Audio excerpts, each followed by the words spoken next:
있습니다. 다 프로페셔널이에요.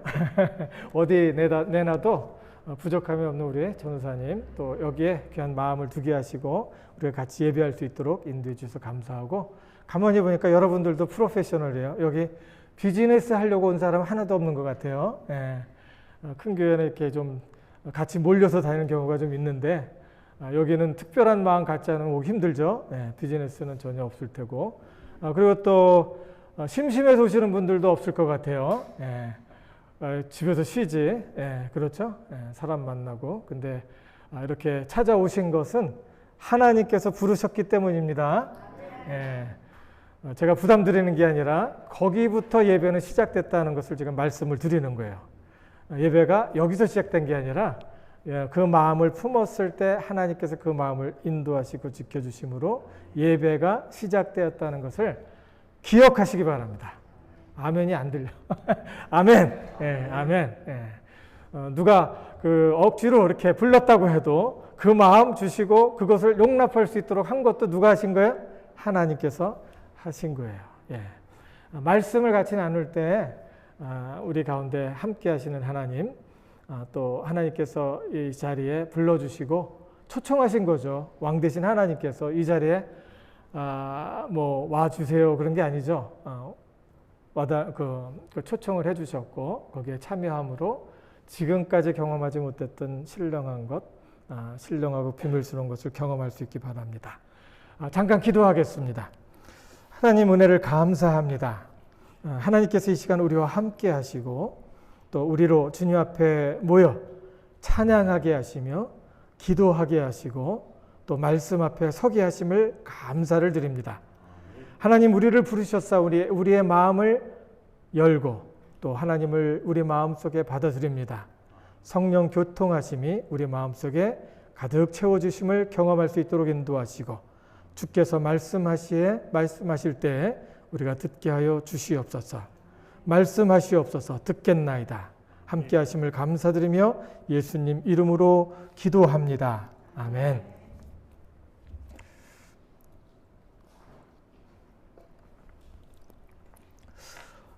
오늘 그 제목, 이 제목으로 같이 말씀을 나눌 때 하나님의 은혜가 있기를 원합니다. 다 같이 한번 제목을 읽어볼까요? 시작. 건강한 마음 회복하기. 이것만 외워가셔도 됩니다. 예. 오늘 뭐 했더라? 지난주에 뭐 했더라 할 때 건강한 마음 회복하기. 예. 원래 이 제목을 하기 전에 마음에 대한 오해라는 제목을 붙였었습니다. 근데 그 말보다는 좀 더 구체적이고 실질적이고 또 이 마음 속에서 목표가 있죠. 이 마음을, 건강한 마음을 회복하는 것, 오해를 이해하고 잘못된 마음에 대한 이해를 풀고, 그리고 이 마음, 하나님께서 주시는 이 마음, 또 성경에서 하고 있는 이 마음은 무엇을 이야기하는 것인지를 바로 이해하고 이 마음을 갖도록 하자는 겁니다. 요즘에 마음에 대해서 상당히 많이 이야기를 하고 있죠. 어디서 많이 이야기를 할까요? 요즘에 한국 사람들, 이제 그 한국 사람들뿐만 아니라 세계에 있는 모든 사람들이 이제 먹고 살만하니까 무슨 고민을 해요? 밥 먹는 것만 옛날에 생각을 했는데, 부자 되는 것만 생각을 했는데, 지금도 그런 경향도 있지만 먹고 살만하니까 이제 마음고생을 하는 것이 느껴지고 마음이 불편한 것을 생각하면서 누굴 찾아가요? 상담가를 찾아가고, 그거 가기 뭐한 사람은 또 유튜브를 보면서 열심히 마음에 대해서 공부를 하고 있습니다. 어떤 유튜브는 10만, 몇십만이 넘더라고요. 100만이 넘는 것도 봤어요. 이런 것들을 보면서 마음고생이 심하다. 또 마음으로 인해서 제 역할을 못하고 이리저리 헤매고 있는 마음, 그 마음에 진정으로 해답을 줄 수 있는 분은 누구다? 저는 확신해요. 가면 갈수록, 사람들 만나면 만날수록, 상담을 하면 할수록 그 마음 속에 하나님이 계셔야 되겠다라는 생각을 가면 갈수록 합니다. 여기 보면은 예레미야 17장 9절에 한번 다 같이 읽어볼까요? 시작. 만물보다 거짓되고 심히 부패한 것은 마음이다 라고 이야기를 하고 있습니다. 마음이 부패하고 악하다 해서 초절제를 하는 사람들이 있어요. 초절제, 절제하면 하나님께서 나에게 이 마음을 봐주시고 나로 복을 얻게 하신다는 생각을 하면서 초절제를 하면서 살아가는 사람들이 많이 있습니다. 사실 성경의 사도 바울도 그 초절제를 하다가 예수님을 만난 거예요. 그리고 그러면서 이제 초절제를 하는 분이 이제 자기만 절제하면 그래도 하기야 초절제를 하면은 마음이 드라이해지고 이제 너무 이렇게 메말라지고 이상해집니다. 근데 자기만 하면 괜찮은데 옆에 있는 사람도 자꾸 절제를 시켜요. 그러니까 옆에 가면 상당히 부담스럽고 힘들어지는 것을 많이 느끼게 되죠. 이런 것들을 하다가 보니까 신앙생활을 오래 하다가 보면은 절제를 하는 것이 신앙생활이다 착각을 하는 사람이 있고, 또 절제하면서 기계적으로 자기의 삶을 어떤 틀에 딱 가둬놓고 종교 예수 믿는 사람 그렇게 갖고 가둬놓고서 예수 믿는 사람은 이렇게 살아야 된다라고 기계적인 사람으로 만들어가고 결국에는 알맹이 없는 껍데기의 삶을 사는 껍데기의 삶을 살게 하는 종교인이 되게 한다는 겁니다. 아주 중요한 얘기입니다. 많은 사람들이 예수 믿으라니까 기계가 되고 있고, 예수 믿으라고 하니까 속 없는 알맹이 없는 예수 없는 예수꾼이 되어버리는데 이상해지는 겁니다. 육체에 속한 마음은 악하다 하면서 신령한 것을 찾아서 육체에 속한 마음을 무시하고 사람들 속에서 분리돼서 할 일도 찾지 않고 수고도 안 하고 노력도 안 하고 생각도 안 하고 기도만 하고 말씀만 줄줄줄 외우는 사람들이 너무너무 많아요. 그리고 고립된 삶을 살며 기도를 많이 하면 그게 자랑인 것처럼 이렇게 하는 사람들이 있어요. 3시간, 5시간, 10시간 했다고 자랑하는 사람도 내가 본 적이 있는데 그게 아니라는 거죠. 또 이런 사람은 항상 경건하게 살아야 한다라고 얘기해요. 거룩하게 살아야 한다고 항상 이야기를 많이 하다 보면 잔소리가 되죠. 그러면 많이 불편하게 하죠. 맞는 말이니까 안 들어줄 수도 없고, 또 듣다가 보면은 마음에 부담이 되고 힘들어지는 거예요. 가까이 가면. 많은 종교인들이 목사님의 설교를 이렇게 항상 듣다가 보니까 나가서 설교를 하시면서 항상 이야기를 하는 거예요. 답을 다 알아요. 자기가 답을 다 아는 것처럼 생각을 해요. 그래서 항상 입만 벌리면은 설교하는 거예요. 가정에서도 그렇고 나가서도 그렇고 친구한테도 그러고 나가서도 그러는 거예요. 아니라는 거예요. 이러니까 사람들이 점점점 피하죠. 예수 믿는 사람들은 요즘은 도망다니기 바쁘다는 거죠. 진정 정말로 사랑하는 마음에 하는 소리라면 심각하게만 하지 말고 웃으면서 함께 놀면서 어울리면서 보여주자는 거예요. 항상 설교만 하다 보니까 애들도 마찬가지죠. 막 너 이렇게 해야 돼, 저렇게 해야 돼, 이렇게 뭐 때문에 이렇게 해야 돼. 이유를 막 얘기하고 그러면은 애들이 딱 단두지 아빠 싫어. 그리고 도망가 버려요. 도망가는 거예요. 그러면 예수는 잘 믿는 것 같은데 주변에 사람들이 아무도 없는 거예요. 특별히 오늘 이 말씀을 통해서 왜 건강한 마음을 가져야 하는지, 하나님께서 주시는 말씀은 무엇인지에 대해서 이야기하자는 겁니다. 예레미야 17장 9절의 말씀을 오해하는 경향이 많이 있다는 거예요. 만물보다 거짓되고 심히 부패한 것은 마음이다 라고 이야기를 하는데, 여기서 거짓되다는 말은 아코브라는 아코브라는 히브리에서 온 건데, 이거는 평평하지 않다는 거예요.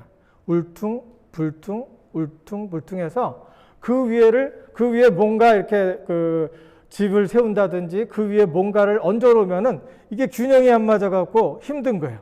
마음이 거짓되다는 말은 deceive, 거짓말이라는 말을 쓰고 있는데 울퉁불퉁해서 믿을만하지 못하는 거예요.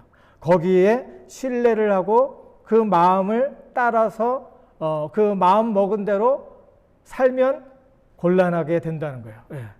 가끔가다 그런 소리 하죠. 이거 왜 해 그럼? 내 마음이야? 이렇게 얘기하는 사람이 있어요. 내 마음대로 하는데 뭐가 문제야? 이렇게 얘기하는데 그 울퉁불퉁한 마음, 믿을 수 없는 마음, 신뢰할 수 없는 그 마음에 따라서 움직이면은 곤란하다는 거예요. 그리고 심히 부패했다라는 말은 아누스라는 말을 사용하는데 incurable, 이게 뭐냐면은 회복될 수 없는 그런 병을 얘기해요. incurable sick. 그래서 병든 마음인데 회복이 지금 안 된다는 것을 이야기를 하는 거예요. 결국 마음은 병들어서 치유가 필요하다는 거예요. 왜? 언제부터? 그 마음이 건강하지 못한 그때부터, 그 마음에 상처가 나고 그 마음이 안정을 못하는 그때, 사람들과의 관계 속에서 언제부턴가 시작이 됐다는 거예요. 마음에 병들어 있는 사람들이 많이 있죠. 여기에 병들어 있다는 것은 먼저 자기 중심적으로 세상을 보는 거예요. 이 마음, 하나님께서 우리를 지으셨을 때 우리는 이 마음으로 하나님을 바라보고 하나님과 관계하면서 살아가야 되는데, 그리고 하나님이 주님 돼서 우리의 주인이 돼서 살아갈 때, 하나님이 우리의 절대 권위가 돼서 그 하나님을 따라갈 때 그 마음은 이제 평정을 잡을 수가 있는데, 그 마음이 병들기 시작한 것은 언제냐면 자기가 불완전하고 그리고 완전하지 못한 그런 자신이 자기의 삶의 주인이 되었고 그 왕이 되었을 때, 자기의 삶을 주관하는 주관자가 됐을 때 그렇게 마음에 병들기 시작한다는 거예요. 그래서 어떤 사람들은 옆에 데려다 놓아도 만족이 없어요. 자기 중심으로 세상을 보니까 사람을 옆에다 놔도 만족이 없어요. 만족할 수가 없어요. 왜? 뭐가 안 좋고 뭐가 안 되고 뭐가 부족하고 이래야 되는데 저래야 되는데 하다가 보니까 자기한테 맞는 사람이 하나도 없는 거예요. 어디서부터 시작한다? 내가 내 중심적으로 세상을 바라보고 세계를 바라볼 때 거기서부터 시작이 되고, 그러다 보니까 마음에 병이 들기 시작해서 자기 혼자 단절되고 고립된 삶을 살게 된다는 거예요. 병들었죠, 분명히. 또 옆에 있는 사람을 생각을 못해요. 뭐가 불편한지 느낌을 못 가져요. 자기가 불편하면 다른 사람도 불편함을 느껴야 되는데 다른 사람의 불편을 전혀 느끼지 못해요. 다른 사람에 대해서. 그리고 자기 아프면 다른 사람도 아픈 것을 느껴야 되는데 느끼지 못해요. 이게 정상적인 마음입니까? 그런데 그런 사람이 많은 것 같아요? 없는 것 같아요? 많죠. 어쩌면 모르겠어요. 여러분 마음에 찔려야 되는지. 분명히 옆에 있는 사람 아픈데 나는 느낌이 없고, 저 사람 고통스러운데 나는 느낌이 없고, 저 사람이 지금 어디 가고 있는데 나는 관심이 없는 거예요. 자기 세계 속에서 사는 거죠. 이런 사람들을 이게 아주 심하면은, 이게 생리적으로 아주 심하면은 뭐라고 그래요? 사이코패스. 이게 관계에서 어디서부터 마음이 왜곡되고 잘못되어 있으면은 그것이 딱 굳어버리면 그 뭐래요? 소시오패스. 그리고 이것이 어려서부터 어린 시절에 훈련받고 다른 세계를 보면서 그 나르시스가 좀 크면서 사춘기를 지나면서 나르시스 자기만 생각하는 사람이 다른 사람을 볼 줄 아는 사람이 돼야 되는데 그렇지 못해요. 이걸 나르시스라고 그래요. 그런 사람들이 허다해요. 그게 내 모습일지도 몰라요. 그리고 엄마, 아빠, 할머니, 할아버지가 이런 식으로 가정에서 그 가정을 이끌어가면 어떻게 되겠어요? 그 가정은 아름다운 가정? 콩가루 가정. 우리 가정은 콩가루 가정입니다. 그러면 이런 것들이 느껴지는 거예요. 자기만 생각하고, 자기만 보고, 자기 입장에서 판단하고, 자기 입장에서 깨부수고. 이게 무슨 마음이에요? 거짓되고, 안정되지 못하고, 신뢰할 만하지 못하고, 심히 부패했다. 이게 뭐예요? 병들어 있다는 거예요. 병들어 있다는 거예요. 그 병은 내 속에서 내가 치유하는 게 아니라, 상담할 때 그러죠? 자기한테 들어가서 자기가 좋은 사람들 그러면 이렇게 얘기하죠. 내 속에 들어가서 내가 치유하는 게 아니라 이것은 바깥에서 들어오는 하나님의 메시지와 하나님의 절대 권위 속에서 나를 알아가고 치유가 되는 겁니다. 국가도 마찬가지예요. 러시아처럼 큰 땅을 갖고 있어도요, 마음이 안정이 되어 있지 않고 마음이 어떻게 하나가 되어 있지 못하고 건강하지 못하면 그 가정도 깨지고 그 동네도 깨지고 거기에 살고 있는 사람도 깨지고 나라도 망가지는 거예요. 그래서 그 나라를 잃어버린 백성이 되는 거예요. 그게 성경의 메시지입니다. 성경의 메시지는 나보고만 좋은 일 하라고 그러지 않아요. 성경의 메시지는 같이 사는 법을 이야기를 하고 있어요. 하나님의 사람으로서 어떻게 살아야 되는지, 그 가정에서 어떻게 살아야지 복을 누리며 함께 어우러져서 그 관계 속에서 하나님께서 주신 예비하신 좋은 것을 느끼고 경험하며 살아가는지를 말하고 있어요. 그 나라도 마찬가지예요. 예언서가 다 그런 얘기하죠. 예레미야, 이사야, 오바댜, 그 모든 메시지가 다 거기에 가는 메시지입니다.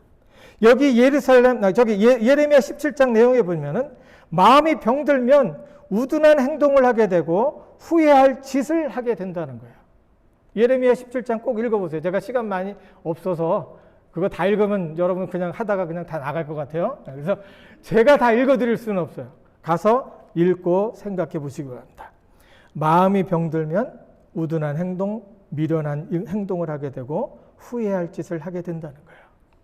그리고 자신을 망칠 뿐만 아니라 함께 하는 사람들에게까지도 데미지를 입히는 거예요. 힘들어지는 거예요. 여러 사람 힘든 거예요. 가정, 직장, 동네, 심지어 나라, 이런 서러움을 당하게 하는 것이 바로 예레미야의 전체 흐르는 메시지입니다. 그러면 어떻게 건강한 마음을 회복할 수 있겠느냐는 거예요. 건강한 마음 회복은 예수 안에 있어요. 예수님의 생명을 다해서 내 빚을 탕감해 주셨구나 하고 하나님 감사합니다 하고 하나님과 화목된 관계를 가질 때 건강한 마음, 그 건강한 마음을 회복하는 것이 가능해진다는 것입니다. 왜 그럴까요? 인간과 만물을 지으신 조물주 하나님이 그의 지으신 피조물 사람과의 관계 속에 들어오셔서 교정해 주시면 회복이 된다는 거예요. 창세에 하나님께서 공허와 혼돈 속에서 세상을 창조하셨다는 말씀이 받아들이지 않으면 우리 인간 속에서 대책이 없습니다. 이것을 알 때 질서가 생기는 거예요. 특별히 히브리서 6장 19절 20절에 그런 실마리가 있는데 히브리서 6장 19절에 있는 말씀을 같이 한번 읽겠습니다. 우리가 시작. 우리가 이 소망이 있는 것은 영혼의 닷 같아서 튼튼하고 견고하여 휘장 안에 들어가나니. 이 말씀 보면은 상당히 어렵습니다. 그래서 쉽게 말씀을 드리면 우리 마음은 항구에 정박해 놓은 배와 같다는 거예요. 항구에 정박해 놓은 파도 위에 있는 마음의 파도, 환경이라고 하는 파도 위에 있는 그 정박해 놓은 배와 같다는 거예요. 그래서 파도가 일 때마다 이 배가 움직이는 것처럼 우리의 환경 속에서 누구의 말이나 우리의 환경 속에서 갑작스럽게 어떤 변화가 있게 될 때 이것으로 인해서 우리의 마음이 요동하고 움직인다는 거예요. 아닌데 긴 것 같고 긴데 아닌 것 같고 믿을만 하기도 하고 안 믿을 수 없는 그런 상황이 되는 거예요. 그러면서 그냥 여기저기 휩쓸려 다니는 거죠. 거기다가 세찬 풍랑이 몰아쳐 와봐요. 그러면 붕 떴다 뚝 떨어지고 그리고 저쪽으로 밀려갔다 이쪽으로 밀려갔다 그러다가 어디가 딱 암초에 걸리면 그냥 깨지는 거예요. 그래서 박살이 나는 거예요. 그거를 정신분열이라고 해요. 우리 마음이 그렇게 되면. 요동하지 않는 방법은 튼튼하고 묵직하고 무거운 마음의 닷을 밑으로 내려놓는 거예요. 밑으로 내려놓는 거예요. 그러면 그 닷으로 인해서 내 마음이 파도로 인해서 환경과 처지 사람의 말로 인해서 흔들리는 것 같지만 흔들려요 안 흔들려요? 흔들리죠. 흔들릴 수 있어요. 흔들리는 것 같지만 여기저기 끌려다니다가 망가지고 깨지지 않는다는 거예요. 소망이 있는 것은 휘장 안에 들어간다는 말을 여기서 지금 하고 있는데 지성소를 말해요. 휘장 안에 들어간다는 것은 지성소를 말하고 지성소는 하나님의 관계를 말합니다.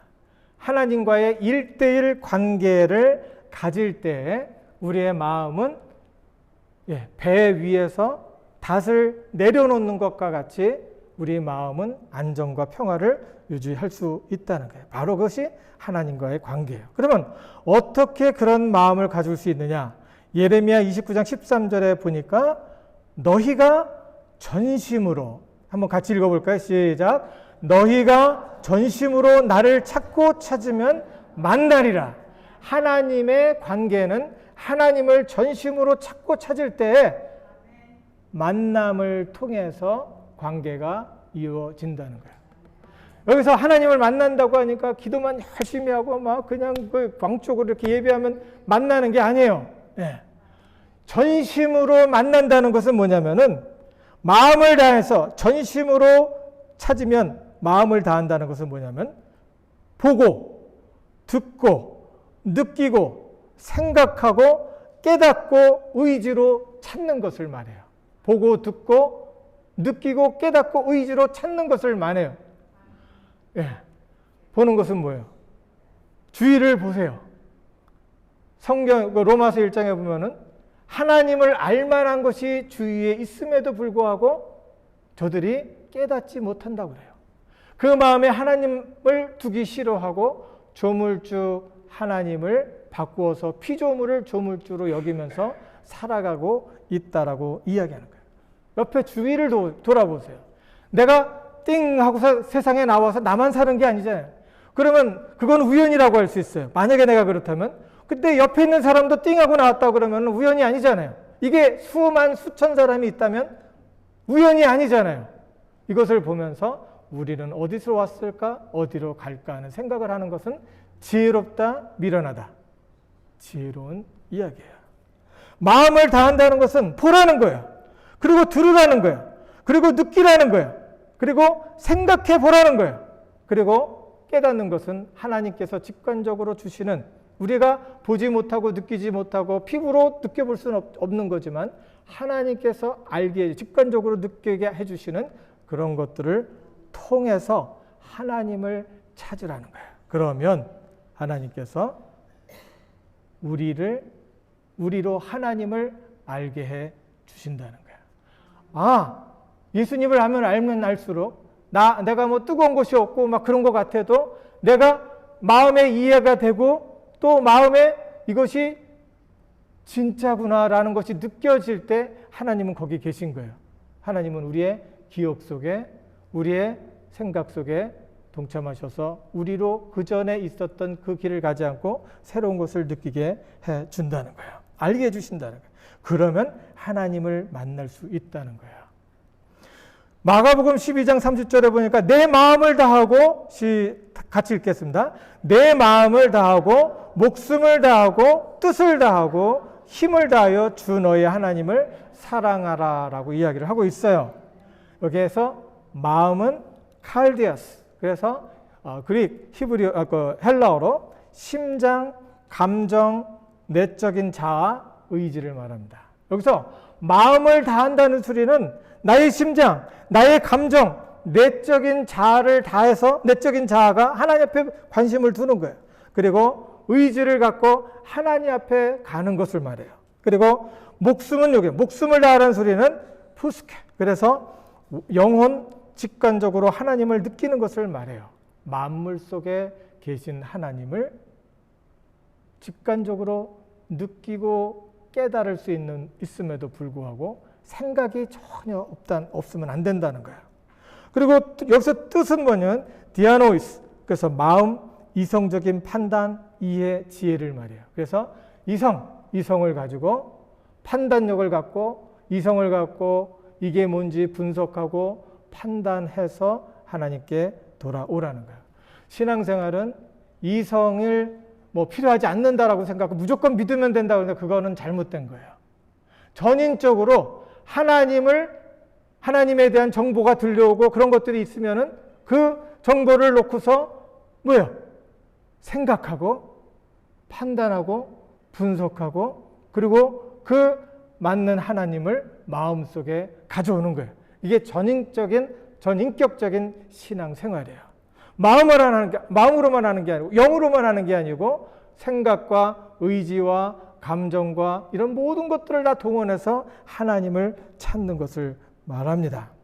그리고 여기서 힘을 다하라는 것은 뭐냐면은 이스쿠스 그래서 소유한 모든 능력을 다 해서라는 이야기예요. 여기서 이스쿠스라는 말은 소유한 것을 얘기해요. 또 possession 그래서 소유한 것도 포함하고 그리고 모든 그 ability 그래서 능력을 이렇게 말을 합니다. 이런 것들을 다 동원해서 하나님을 사랑하면 하나님께서 그 가운데 계심을 깨달아 알 수 있다는 겁니다.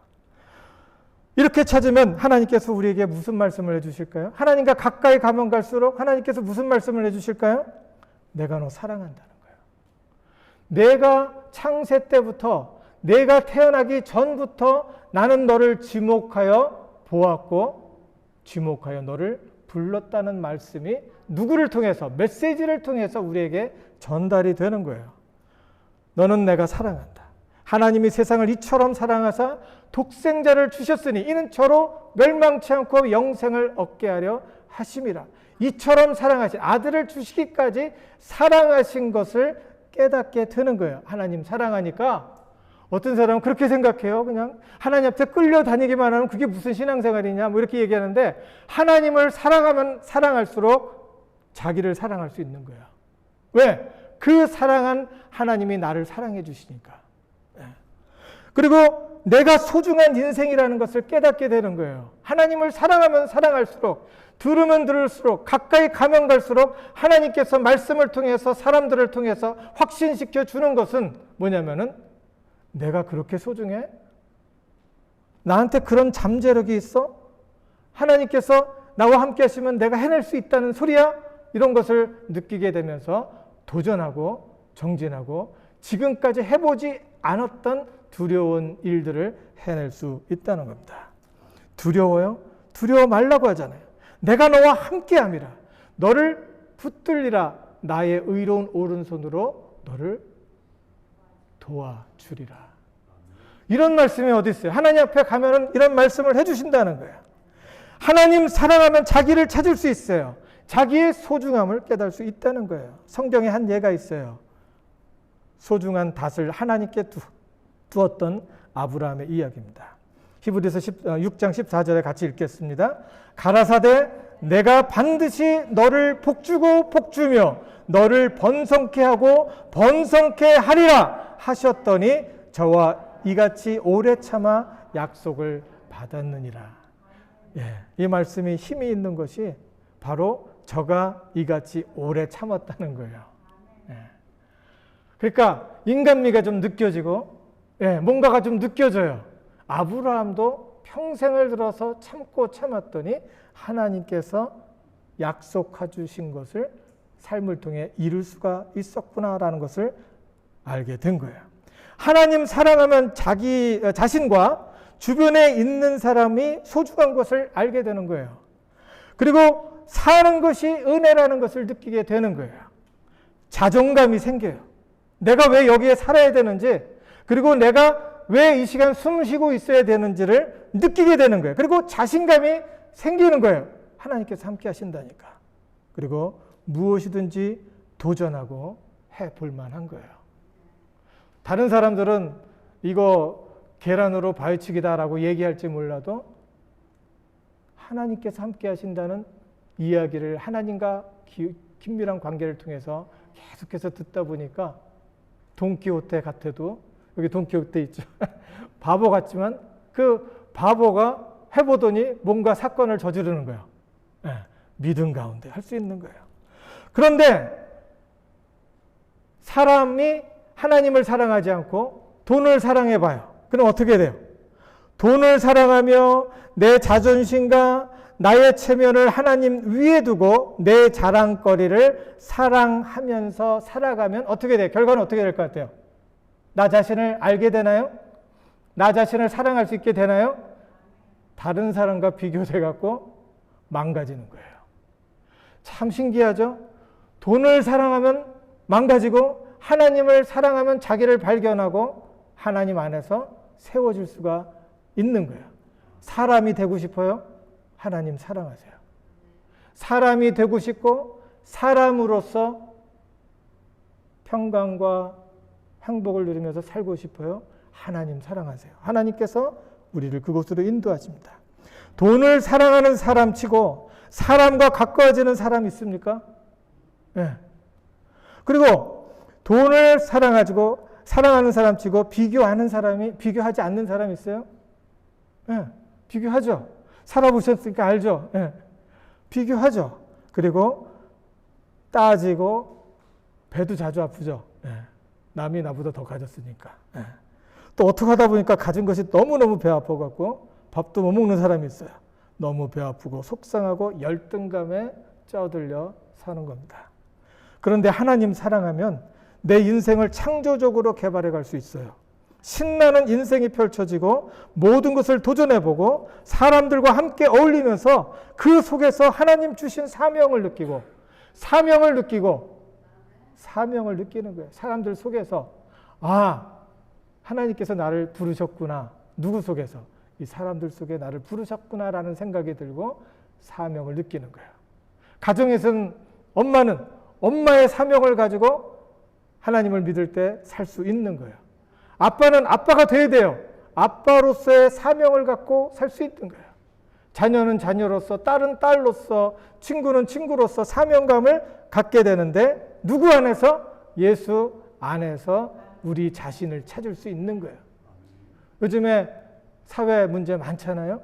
그게 다 어디서 왔어요? 자기 정체감을 다 잃어버린 거예요. 아빠가 아빠 구실을 못하고 엄마가 엄마 구실을 못하고 자녀가 아빠보다 더 위에 가 있어. 그렇게 해도 안 되잖아. 그리고 할머니 모든 관계를 깨고 부시니까 그렇게 되면 곤란해지는 거예요. 그렇게 되면 힘들어지고 마음은 병들고 찌들고 그리고 열등감 속에서 이리저리 깨지다 파손해 버리는 겁니다. 이것이 하나님께서 주시는 건강한 마음이에요. 건강한 마음은 조물주 하나님을 알아보는 것이고 나는 하나님께서 지으신 피조물인 것을 알아보는 거예요. 나는 하나님의 극진한 사랑을 받고 있다는 것, 내가 빚진 것을 탕감받고 보호하심을 받고 도우심을 받고 있다는 것을 아는 거예요. 건강한 마음으로 회복된 마음은 하나님께서 주신 선물입니다. 축복입니다. 우리 마음에 감성이 있고 감정도 있어요. 회복된 감성과 감정은 하나님의 임재를 느끼며 누릴 수 있게 해주는 하나님의 은사요, 기프트, 선물이라는 거예요. 우리 마음에 있는 감성과 감정은 악한 것이 아니라는 거예요.